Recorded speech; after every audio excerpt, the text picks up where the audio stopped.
What is analytics and how does it work? The word analysis comes from Greek and means to loosen or break down into small pieces. Aristotle in some ways is the inventor of analytics, as it was him who first described what analytics is in his 6 treatises or books known as Organon, which in English means the tool. The third book in Organon is called Prior Analytics, and it is here we can locate the core of analytics, which is the syllogism. An example of a syllogism goes like this: all persons are mortal, Socrates is a person, therefore Socrates is mortal. In other words, Aristotle invented logic, specifically the Greek syllogism as we understand it today.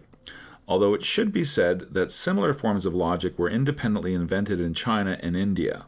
The defining feature of Greek or Aristotelian logic is that it's a bit more abstract because it's not required to be moored to reality. Aristotle's motivation when writing Organon was to essentially tame language and make it more objective. This is because philosophers like Plato were constantly frustrated by another group of people known as sophists, who were not only gifted in poetry and persuasion, but some sophists like Protagoras here also believed that truth was in the eye of the beholder. So by defining categories and rules in the form of syllogisms, it was a way of making language more objective. But Aristotle didn't just invent the syllogism and call it a day. His bigger vision is what would play a central role in what he called a syllogistic dialectic, which is really just a fancy way of saying he just wanted to have debates where everything was couched in a kind of formal logic, or at the very least, well-defined categories. Up until the end of the late Middle Ages, analytics was synonymous with purely logical reasoning, what we might today call logic chopping. But the problem people ran into is that if you're just using words and logic, and you assume that the words from Scripture, for example, are inherently true, then you can easily just get stuck in a rut. So case in point, since the 5th century, people were arguing about whether or not the earth was eternal or had been created by God. And by the 13th century, after much analytical debate, nothing much had been settled. Eventually, a new generation of thinkers emerged.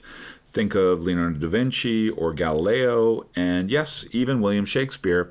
These thinkers rejected this top-down way of analyzing the world and shifted their perspective to be more balanced with bottom-up empirical evidence. But this concept of dialectic, a good faith point-counterpoint discussion, remained. Logic is still a big part of analytics, but the through line is really about these reflections. We might reflect using logic, or reflect our ideas against another person, or reflect against the data that we collect. For this reason, analytics is above and outside of and guides the historical method used by historians, the axiomatic method used by mathematicians, and the scientific method used by scientists. So what does analysis mean in the modern era, and in particular in the business world? In a broader sense, it's just an iterative feedback loop of reflections, but I like to think of analysis as a game of 20 questions. So here's how you play the game. You start with an objective in mind, a big question you want to answer. So here's 3 examples. Who are my most profitable customers? When is the best time to sell cars? Or how does snow impact my food delivery business? Then you start brainstorming simpler questions, which can just be yes-no questions that will allow you to answer those bigger questions. So let's use that food delivery example. How does snow impact my food delivery business? Well, if you think about what a reflection is, you're comparing and contrasting. So what can we compare? Well, maybe ask the question, does the average number of orders on days with snow increase significantly compared to days without snow? And let's say the answer is yes. Then you might want to drill down by asking these follow-up questions. Does the increase in orders on snow days also hold true for weekdays? How about for weekends? How about for holidays? And if you may find that the answer is no for weekdays, but yes for weekends and holidays, then you can conclude that when snow is being forecasted for a weekend or holiday, then you should plan for more delivery persons. But if it's a normal working day, then no change is required. So then what constrains analysis? Well, there's really just 2 big things. The first is your imagination, your own ability to ask good questions, and this is really where the art of analytics comes in.